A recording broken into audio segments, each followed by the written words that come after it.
अजित पवार गटाच्या विधानसभा मतदारसंघांवर शिंदे गटाची नजर। दिंडोरी आणि जुन्नरसह 8 मतदारसंघात शिवसेनेकडून निरीक्षकांची नेमणूक।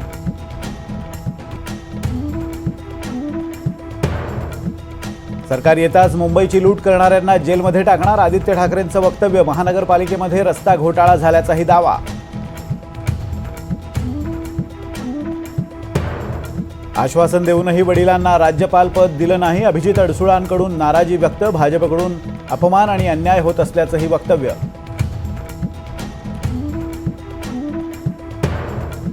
नाशिकच्या दिंडोरी विधानसभेवर राष्ट्रवादीचा दावा। सुनील तटकरेंकडून जागा वाटपापूर्वीच नरहरी झिरवळांच्या नावाची घोषणा।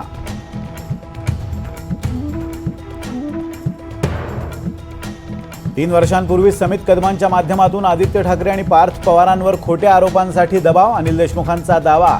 फडणवीसांनीच समित कदमांना पाठवल्याचाही केला आरोप।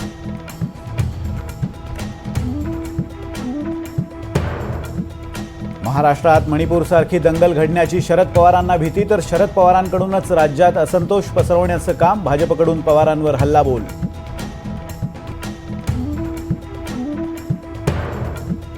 महापालिका निवडणुका न झाल्यानं शहरांमध्ये नगरसेवकच नाहीत। जबाबदार धरायचं कुणाला? राज ठाकरेंचा सरकारला सवाल।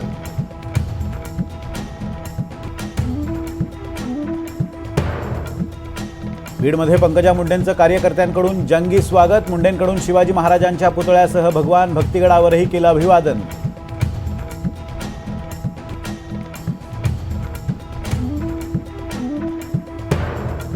दिंडी प्रमुखांच्या बँक खात्यात 20,000 रुपये जमा। 1500 दिंड्यांना 3 कोटींचं सरकारकडून वितरण। मुख्यमंत्री एकनाथ शिंदेंची माहिती।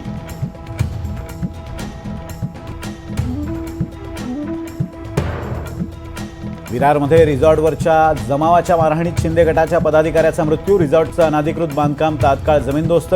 15 जण पोलिसांच्या ताब्यात।